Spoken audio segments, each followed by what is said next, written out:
Don't you notice now when you have to hustle? Because there's times I'm like, ooh, I don't like this. Like, I don't want to put this on. That used to almost be a badge of honor. Hustle, hustle, busy, busy. Absolutely. And now it's like, no. Hey, girlfriend. Hey, girlfriend. Oh, welcome to Girlfriends of a Certain Age. We are so happy to have you here. We are going to discuss embracing midlife, and today specifically, what it means to be a recovering good girl. Yeah, this is so much of what you and I are about personally, professionally, and bringing all of our girlfriends along with us on this adventure. Yes. So if recovering good girl is kind of a newer term to you, which I think you coined, which I love, and we even got the t-shirt shirts and to everything. show it, which you can have the merch in the link below.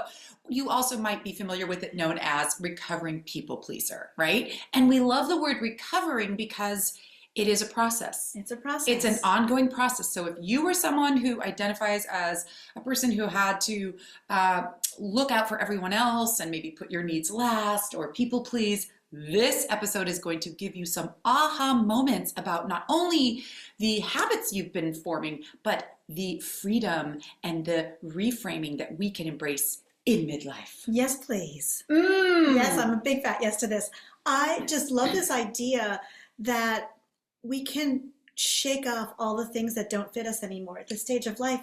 And what I'm noticing is that it doesn't feel difficult. Even though I'm making difficult choices sometimes and I'm disappointing people and I'm not doing what they want, all of a sudden I can just see so clearly, well, that's them and I'm me. I can't control their reaction. Yeah. I can't control how they feel about the choices that I make for my own life. And our purpose isn't to please everybody. Absolutely not. Mm-mm. No. And it feels so good. And I had no access to that when I was in my 20s or my 30s or even a lot of my 40s. I just didn't have access to it. I didn't understand it. Mm-hmm. But I kept, a lot of older women would tell me, it's coming, Flesché. I'm like, I don't get it. So you and I wanted to break all this down. So today we're doing an update. Maybe you've already seen our first episodes on this topic, and you can always go back and see when we 2.5 years. It was raw. It was raw. It was raw. It was new. We were baby podcasters. We were. But we wanted to give you an update today and show you where we are now on this process. And it ain't perfect. But also it's a way for us to really embrace that term that I hear so many midlife women using now, which is we just don't give a shit anymore. No. And that comes from a real place of giving often too much of a shit for too long. So when I say that, I am embracing this freedom of not having to worry as much about everyone else. And we're also going to break down how even through menopause, some of the hormonal shifts help make that happen. So I just can't wait to explain all of it to you. Also, this is a two-parter. So in the first part, we're going to be talking about our own personal journeys, about our kind of recent idea of how we're doing recovering good girl work. If you want to listen to the older episodes, we walk you through our entire childhoods. And then in part entire, and then in the part 2 of this, we are going to give you a hands-on workshop with a beautiful downloadable workbook, and we're gonna workshop this together, y'all, so that we can all be in community about being recovering good girls. Yeah. So Flesché, I want to kick it off with you. Tell us, where are you in your recovery around being a good girl? I feel like I'm doing pretty well in it. So it's interesting. Just the other day, I had dinner with some people, and there was a woman in her early 20s, and I felt she was very drawn to me. And so we were just sitting next to each other, and somebody mentioned a book around just speaking up and saying what's on your mind. And she was like, oh, and I saw her get this look on her face of, she was troubled. She looked, oh, that seems really intense. And I said, oh gosh, I wish that I had known some of these things when I was your age. And she looked at me and I said, I really feel I wasted so much of my life taking care of other people, putting them ahead of me, their needs ahead of mine, and how it left me so vulnerable to narcissists and difficult people and, finding myself years, sometimes decades down a deep, dark rabbit hole with people who were accustomed to me pretzeling up myself so that they could manage their anxiety. Yes. I can see I wasted so much time with that.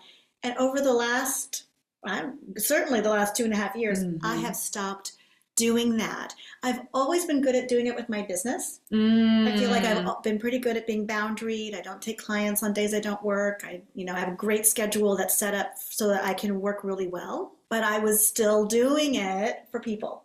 So right now, I mean, it's actually really fun because I'm all the time, I'm faced with opportunities. Flesché, will you volunteer and do this thing? Will you do that? Will you drive and do that? I'm like, oh, let me just check in. You know what? I'm not available. I Mm-hmm. even had this in front of Mm-hmm. somebody where they were like, but you didn't check your calendar. And I said, oh, I checked in with me. I checked in with me. In my heart, I was like, Yes. hell to the no. I There you don't want go. to do that. I'm not available. And this was a pushy person, and I was ready. I'm like, what you got? Try me. Try me. Bring And it. she didn't. She was just like, oh, a lot of blinking. Yeah. And this was this like stumbled away. And I was like, wow. I had this little party inside of myself because this was a person who was accustomed to getting their way and Yeah. accustomed to pressure or whatever. I don't really know all the dynamics that this person is using, but I saw her coming and I even did it right in front of her and said it. Like just felt so good, and I felt so clean and clear, and there was no pressure, no Yeah. stress, no tension inside of me, and I went on with my day. I celebrated. I felt so good. I dodged a bullet. I love that. And when you're talking about that, like, oh hell no, it's like we don't want to say yes unless it's a hell yes. Yeah, Especially if it's something voluntary, right? If it's something that is within our control, because obviously we have a lot of things that we have to do, but how much we extend ourselves is such a big piece of being in recovery. So I love that you're taking ownership over how much you extend yourself to others, but also how are you for yourself making yourself feel like you've extended yourself? What's I feel like you're creating beautiful boundaries for other people. How is Flesché giving herself sort of limitless feelings for herself? The flip mm. side of that is something I'm curious about for you right now. Right. Like, what am I doing with that freedom? Yes. Oh, I'm doing all kinds of things with that freedom. The biggest thing is I suddenly feel the space in my life to actually slow down. Oh, yes. And so, like, actually, I've been working on a new tagline, which is like, how do I live a big, ambitious life from the slow lane? Right? So I want to Mm-hmm. have, do, and be more, but I don't want to like be constantly out of breath. Yeah. Wild, crazy, frenzied, hair every which way. I love the way it feels when I have time and space to get ready in a Yeah. way that feels good to me. And so some of that's around setting boundaries with my kids. Like getting everyone out the door in the morning is Go, complicated. go. Mama needs her mama time. Yes. Yeah, but starting my day for me. And I've always talked about that, Mm-hmm. but even there was even a tightness around it. Like, oh, I've Mm-hmm. got to have some 10 minutes of quiet time. Even that was a pressure where now it's like, no, I don't even want it to feel like that. I just would love to sit down with my cup of tea Mm-hmm. and my journal or have a phone call or talk to myself in my phone app. I get a lot of great insights. I'm Mm-hmm. walking more slowly, especially in my house. Little, Mm-hmm. just funny little things where it's like, this feels like I'm living the good life. But Yeah. if you were to see it, you would say, she's just puttering around and walking slowly. But on the inside, there's a real joy and excitement inside of me. I love that. I love that because also it's something that most of us can do, like slowing down, the process of slowing down, especially when it's your time, helps our nervous system, Mm-hmm. helps us be more present, helps us be more in the moment, and it is Mm-hmm. like the gift that keeps on giving. I totally relate to that. Also, don't you notice now when you have to hustle? Because there's times I'm like, ooh, I don't like this. Like, I don't want to put this on. That used to almost be a badge of honor. Hustle, hustle, busy, busy. Absolutely. And now it's like, no. Yeah. So cheers to that. Thank you. Slow lane living. I am here for it. Yeah, I know you are. Well, tell us, Jess, Mhm. what's it like for you? Where are you at in your recovery process from being a good girl? I feel like I am really, really having the most fun, deep conversations with myself in a more honest way than I ever did before.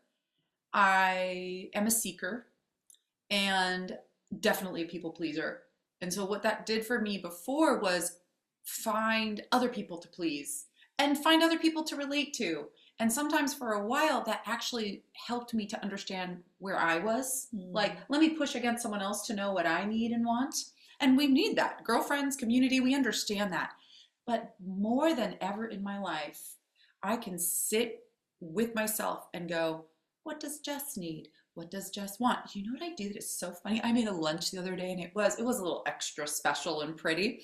And I just looked at it and I just gave myself a little woohoo, look at us. And it was like I was sitting down to a meal with a best friend and that best friend was me. Oh, I felt that. Yes. I'm just enjoying my company in a way that was a bit hard for me to do before. For a lot of the things that you also mentioned, we're giving our time to other people. Sort of a burden to always be productive, or even that thing you said about like I have 10 minutes to myself, right? It's like we're relegating these small little things, and it's like, oh my God, what if you could have a whole morning or a whole day, a whole kind of openness? That's when I think we can really ourselves, and then what that does for everyone else around us, right? Is that when we're more tuned in with what we want, what we need, just what we're processing, it's going to make us so much more available to everyone else in our life. So that kind of groundedness is something I am so digging. And it feels like in recovery from being a people pleaser, that is getting easier and easier. I also totally relate to you about the challenges that will come up, right? We get tested. We get tested all the time. We get tested at work, we get tested at home, and spreading ourselves too thin. And I want to give myself a little gold medal for the holidays that we just went through, because I knew there were a certain amount of parties and situations that I had to go to. I also happen to love a lot of those things, but I also paced myself. I took myself off the hook having to be the fairy gift giver of the world. Like that shit used to please me. I do no. Like I got a few things, but it doesn't land for me the way it used to. And the same thing is true with just like the meals I make for those things. There was such a sort of extension of myself. There was such a need to prove myself. And so this year, I'd say the last couple of years, really honestly, since menopause, I've just been like, okay, I got my simple dish and I got my one, required gift, and I show up and I'm present. I'm able, I enjoyed myself at these parties. I enjoyed the company. I wasn't in my head about the endless to-dos. For everyone else. And then you find all these simple pleasures in being at a lovely holiday party. Absolutely. Which is the whole point to begin with. But so many people are stressed out and keeping score, and it's really toxic, actually. And we do know that like it's coming from within because it came from outside of us for so long. And we do go into the deep end in our own personal journeys back in the first season around being recovering people pleasers and recovering good girls. But I will say that it's modeled for us. Young girls get that from a very early age, as we know, into young adulthood. We just see that, the symbolism in our culture around where women are, I think often feels like second-class citizens, right? We can't stomach having a female president, and look where that's led us. We have so many inequalities still around pay, around labor, shared labor at home, caretaking, you name it. So this messaging, we are still up against something, but I do feel like there's a great shift coming. These ideas lately coming up around like emotional labor and how much more the women are carrying it. In our episode last week around the song Defying Gravity, you talked about this movement decentering men. Girl, that is liberating. And it's not because we don't love men. It's because we need to love ourselves. Yes. Right? Yes. It's not taking away anything from anybody else. We all win. Trust me, we can love up our men a whole lot more if we can center ourselves. So, yeah. I also imagine what a burden it is for men, too, to have women requiring so much of them just to even feel their own self-worth. I feel like that's another kind of leeching and taking from someone. It's an unconscious agreement that I think is happening a lot in the culture, but I don't know how conscious it is. So I think if there's something about, oh, I don't have to take my value from a man Yeah. or who my sons are or who my father is or was, that I take my value based on me and what I got, and what I bring to the table. Ooh, That's then it's empowering very empowering, I think, for everybody. and healing. And there's a big piece of codependency that comes with being a recovering good girl. Oh, And yes. so we know that we are primed for that. And that's why in part two, I'm very excited for us to get into kind of the nitty gritty with you all around how to navigate that and how to notice. Because I've talked about this before, but I will just say right now that going through menopause, I swear I got recalibrated. I just feel like my whole recipe shifted a little around hormones. And I don't need to do that sort of helicopter caretaking with anyone in my life like I did before. And I, in some ways, feel closer to these people now. I'm not resentful. Mm. I'm not bitter. I'm not burned out. And they can take care of their damn selves. Yeah. Yeah, they Like, can. as they should. And I'm raising boys, as you are. I don't want to be codependent with you. You need to learn how to take care of yourself before you go get in any kind of relationship with anybody else. So that is key. Mm. Well, you bringing up codependence is triggering inside of my own body how toxic it feels now when I am around people who are super codependent. I Ooh. am like, oh boy, I know where you're at. I totally get it because I lived so much of my life in that codependent state. And if you want definitions for the words that we're using and even how we're defining what a good girl is, go to our Substack and look below this video and you'll see all of our notes on that. Yeah. But codependence, when I see that in someone else, I'm just like, ugh, I can't, and they're trying to bring me into it. There's someone newish in my life who I can't control that they're in my life because they just are in my life. And the level of codependence they bring is so icky and gross. Yeah. And they keep trying with me. And I've just gotten really good at making eye contact and just like not responding to the hooks of codependence. And it's been really interesting. And the more I do that, the more anxious this person gets. And I'm not doing it to stress them out. I'm doing it to not stress myself out. That person's anxiety is their responsibility and they're not going to manage it through me. No. I am not I'm not manipulatable enough to help you manage your stress. Absolutely. And that also makes me think about how often the messaging to manage someone else's anxiety was to minimize ourselves. Yes. Was to mute ourselves, was to dim our light. And both on a personal and more global perspective, how often is that happening with women? Oh no, you don't go get an education, your brother does, right? What women sacrifice in order for other people to thrive. So absolutely on a kind of personal and global level, that hits, that's a hard pain.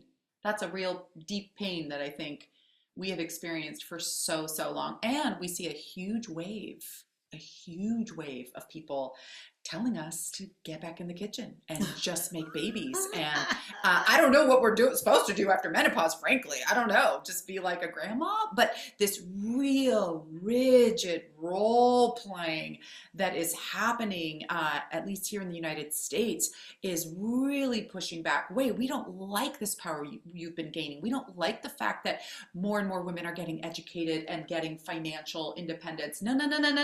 We need you to be serving us. So there's a lot of powers that are trying to push back, but girl, you can't fight this rising tide. You just can't fight it. No, you can't. Especially when it is bubbling up in the hearts of so many women. Yes. So I really hope that you girlfriends listening to this are getting that hell yes from us. We want this to be a hell yes. And if this is a hell yes for you, the best thing you can do is go join us on girlfriendsofAcertainage.com. It is our community. We created it for you. You can sign up for free. You can start chatting with us. You can look at our whole, archive of episodes. And for next week's episode, when you join Girlfriends of a Certain Age, you're also going to get a downloadable workbook freebie gift from us to you because we know how hard this is. We're living this. We're in recovery, as we're talking about every day. We get poked and challenged every day around this. And we know you are too. So we want to create a community for you, a safe place to land. Come, be our girlfriend, hang out with us, and we look forward to seeing you over there. Ooh, we can't wait. We can't wait. All right. Well, until next time, girlfriends, we'll see you later. Bye. Bye.